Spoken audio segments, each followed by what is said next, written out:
হ্যাঁ, আসসালামু আলাইকুম। আজকে কথা বলবো আমরা মাওলানা ফয়েজুল্লাহ সাহেব আঙ্কেল। তো আসলে হচ্ছে আঙ্কেল কক্সবাজার থেকে আমাদের এখানে আসছেন।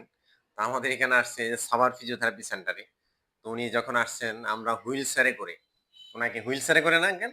আমাকে হুইল চেয়ার করে নামাইছেন। হুইল চেয়ারে করে নামাইছি, আমরা উঠাইছি।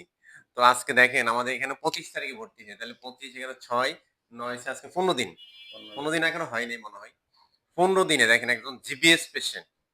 এটা হচ্ছে আমি মনে করি নিউরোলজিক্যাল পেশেন্টের ক্ষেত্রে সবচাইতে আপনার হচ্ছে ক্রিটিক্যাল। আপনার হচ্ছে আমরা জিপিএস কে বলি।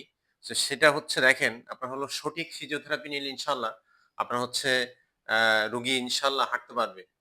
আমি আমি মনে করি, আমি বিশ্বাস করি। আঙ্কেল হাঁটেন আমাদের দর্শকদেরকে দেখান। ইনশাআল্লাহ। আমি তো একজন ইমাম আর খতিব হিসেবে ইমাম এবং খতিব মাশাআল্লাহ আমরা একজন আ ভালো একজন মানুষকে আমরা পাইছি। আমি কেএসআর প্রতিষ্ঠানের হ্যাঁ, ইমাম আর খতিব হিসেবে বর্তমানে আছি। হ্যাঁ। হুম, হাঁটেন আল্লাহ পাক এখানে। রব্বুল আলামিন হুম, আপনারা দোয়া করবেন যেন আমি ফিরে যাইতে পারি এখান থেকে। হুম। সবাইকে যেন আল্লাহ খেদমত করতে পারি। যাক আমরা একজন আলেম জাযাকুমুল্লাহ আলেম খাইরান। মানুষকে পাইছি। এটা আমাদের জন্য অনেকটা সৌভাগ্য। একজন আলেম এবং খতিব। ইনশাআল্লাহ আল্লাহ পাক যেন ওনাকে একদম পরিপূর্ণ সুস্থ করে আবার হচ্ছে ইসলামের খেদমত করার তৌফিক দেন। আমিন। আমিন, আমিন। ধন্যবাদ ভাই। আল্লাহ কবুল করুন। আমিন। আসসালামু আলাইকুম।